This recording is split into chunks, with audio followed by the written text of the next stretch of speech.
இந்த ஹபீபி திரைப்படம் பார்த்தேன். ஒரு பெரிய ஒரு தாக்கத்தை ஏற்படுத்தக்கூடிய ஒரு படம். படத்துடைய ஒரு படம் முடிஞ்சோன்னா ஒரு விடுதலை ராகம் படம் எப்படி ஒரு இது பண்ணுமோ அதே மாதிரி நம்ம மறைந்து விட்ட பாரதிராஜாவோட 16 வயதில் எப்படி ஒரு படம் பார்த்து வந்தா ஒரு இறுதி ஒரு கிளைமாக்ஸ் ஒரு தாக்கத்தை ஏற்படுத்துமோ அப்படி ஒரு தாக்கத்தை இந்த படம் ஏற்படுத்துனுச்சு. இது மீரா கதிரவன் என்னுடைய நண்பர். அவருடன் நான் விழித்திரு படத்தில் பணியாற்றினேன். அவர் என்னோட நண்பர். அதே மாதிரி இந்த படத்தை பார்க்க வேண்டும் என்னுடைய ஃபாரூக் பிக்சர்ஸ் நம்முடைய ஃபாரூக் தயாரிப்பாளர் அவர் தான் இந்த படத்தை என்னை வற்புறுத்தி பார்க்க வச்சாரு. இந்த படத்துடைய எழுத்தாளர் முகமது அமீடன். அவர் சமரசம் இது பத்திரிகை நடத்தக்கூடியவர். அவர் பத்திரிகையாளர் மற்றும் ஒரு அற்புதமான ஒரு கதை களத்தை எடுத்துக்கொண்டு இந்த கைத்தறி நெசவு விசைத்தறி நெசவு வந்த பிறகு நசிந்திருக்க கொண்டு கூடிய அந்த வாழ்வியல கடையனூர் ஒரு பகுதியில் படத்தை எடுத்திருக்காங்க. படம் படத்தோட போட்டோகிராஃபி அது இது படத்தில் நடிச்ச நடிகைகள் அவ்வளவு ஒரு யதார்த்தம். அதாவது மீரா கதிரவன் ஒரு வாழ்வியல் அப்படியே பதிவு பண்ணியிருக்காரு. அந்த படத்தின் கதாநாயகன் நடிச்சக்கூடிய இந்த ஈசா என்ற பையன் அந்த கதாபாத்திரமா வாழ்ந்திருக்காரு. ஒவ்வொரு சீனும் ஒரு யதார்த்தமான ஒரு இஸ்லாமிய சகோதரர்களுடைய வாழ்க்கையை அதில் இஸ்லாத்தில் இருக்கக்கூடிய அந்த மார்க்கத்தை அப்படியே அந்த வாழ்க்கை முறையை அப்படியே அந்த ஊர்ல மக்கள் வாழக்கூடியவர்கள் அத்தனை பேரும் கொண்டு போய் படம் பிடிச்சு வந்திருக்கு. அந்த விதம் யதார்த்தமா அவ்வளவு இதா இருக்கு. படத்தில் நடித்திருக்கக்கூடிய அது இசை மியூசிக் அந்த சாங் நல்ல பியூட்டிஃபுல்லா ரீரெக்கார்டிங் ஸ்கோர் பண்ணியிருக்காரு. படம் ரொம்ப நல்லா நெருடுது. அது மட்டுமல்ல படத்தில் பண்ணியிருக்கக்கூடிய அத்தனை தொழில்நுட்ப கலைஞர்கள் அவ்வளவு ரொம்ப இதா பண்ணியிருக்காங்க. மீரா கதிரவனுடைய படைப்புல அவருடைய படைப்புல இது ஒரு தனி முத்திரை பதிச்சிருக்கு. எல்லாத்துக்கும் மேல இந்த படம் இஸ்லாமிய சகோதரர்கள் நான் என்னோட வாழ்க்கையில நான் மயிலாடுதுறையிலிருந்து என்னோட வடகரை என்னோட வீட்டு ஊருக்கு பக்கத்தில் அரங்குடி, நீடூர், கிளியனூர், அதே மாதிரி இளந்தங்குடி என்று நான் டோட்டலா என்னை சுத்தி இஸ்லாமிய சகோதரர்களோட வாழ்க்கையில நான் வாழ்ந்த காரணத்தால இந்த படத்தை பார்க்கும்போது அப்படியே ஒரு இஸ்லாமிய செல்லம் பார்த்தா எல்லாம் கண்ணெல்லாம் குளமாயிடுச்சு. கண்கள்லாம் குளமாகிற அளவுக்கு தான் படத்தை பார்த்து முடிச்சுட்டு ஃபேஸ்லாம் வாஷ் பண்ணிட்டு தான் பேசினேன். நீங்க இப்ப ரீடேக் எடுக்கிற மாதிரி 2வது தடவை பேச சொல்றீங்க. எனக்கு அவ்வளவு பேசிட்டேன். அவ்வளவு கருத்துக்களை பதிச்சிருக்கேன். ஆனாலும் நீங்க நீங்க லேட்டா வந்தாலும் லேட்டஸ்டா உங்களுக்கு ஏதாவது சொல்லிட்டு போகணுங்கிறதுக்காக மட்டும் உங்களோட மைக்கை வச்சுட்டு உங்களுடைய நிறுவனத்தில் கேட்பாங்களுக்கு உங்களுக்காக பேசுறேன். பேசும்போது கூட சொல்றேன், படத்தில் நடிச்சல ஒவ்வொரு யாருமே ஸ்டார் நடிச்ச மாதிரியே தெரியல. அப்படியே கதாபாத்திரங்களா வாழ்ந்திருக்காங்க. அதோட ஃபர்ஸ்ட் ஹாஃப்ல ஒரு கதாநாயகி, செகண்ட் ஹாஃப்ல வரக்கூடிய கதாநாயகி, ஒவ்வொரு காட்சிகளும் வாங்க மீரா கதிரவன் ஒவ்வொரு காட்சிகளும் அவ்வளவு ஒரு யதார்த்தத்தை படத்தோட சினிமாட்டோகிராஃபி டிஓபி யாரு ஹேட்ஸ் ஆஃப் டிக்கும் என்னன்னு கேட்டாக்க அவரா இருக்கட்டும், எடிட்டரா இருக்கட்டும், எனக்கு பேர் சொல்லி இது பண்றது அப்படின்னா ரோமியோ பிக்சர்ஸ், அந்த ஜிகே பிரதர்ஸ், இது அப்படின்னா நேசம் என்டர்டைன்மெண்ட் 3 தயாரிப்பாளர்கள் ஒரு சப்ஜெக்டை பார்த்து இப்படி ஒரு படம் எடுக்க ஒரு தயாரிப்பாளர் தான். முதல்ல அந்த தயாரிப்பாளருக்கு ஹேட்ஸ் ஆஃப்.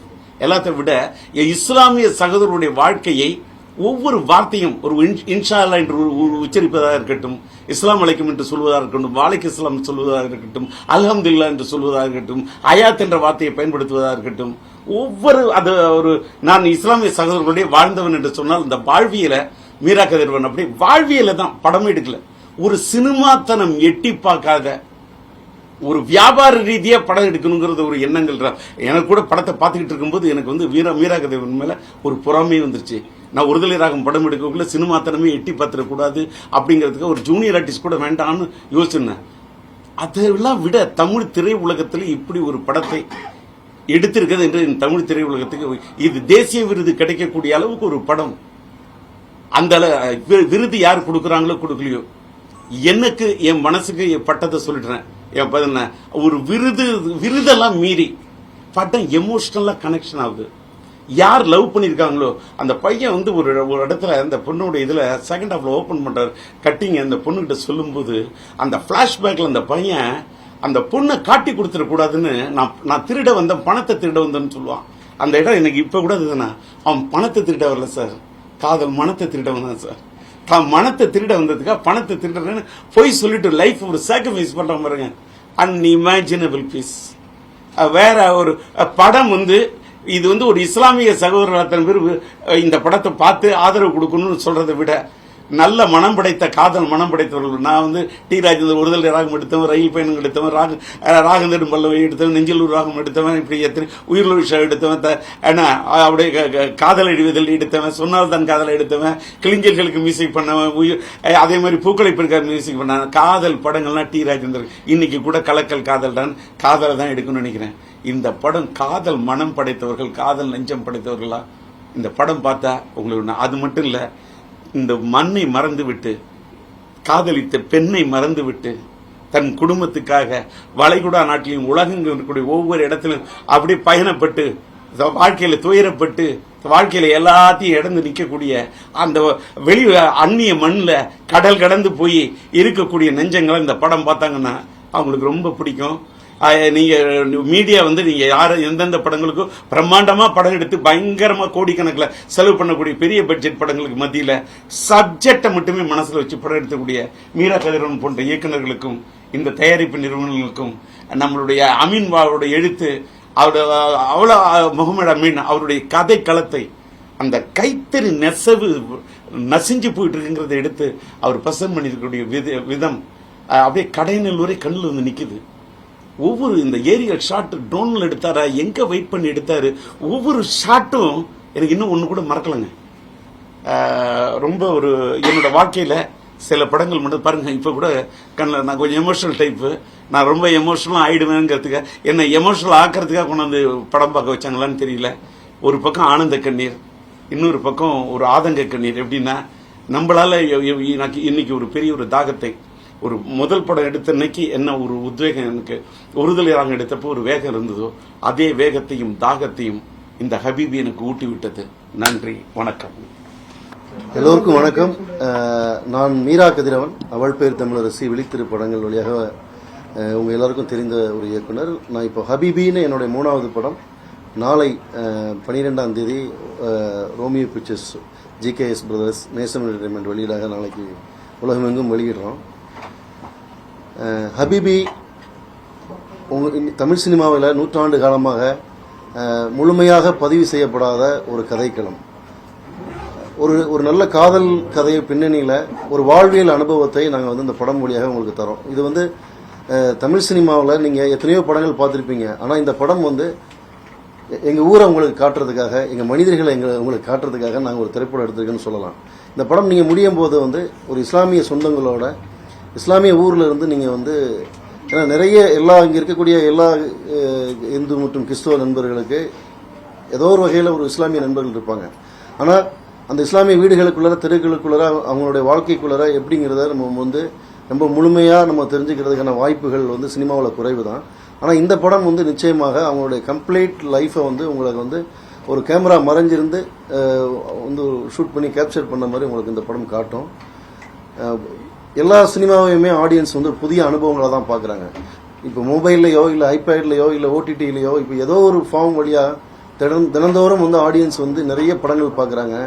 ஆனால் எல்லா படமும் வந்து ஒரு புதுமையான அனுபவமாக நம்மக்கிட்ட ஒரு புதிய செய்தியை சொல்லுதாங்கிறது தான் ஆடியன்ஸோடைய நோக்கமாக இருக்குது.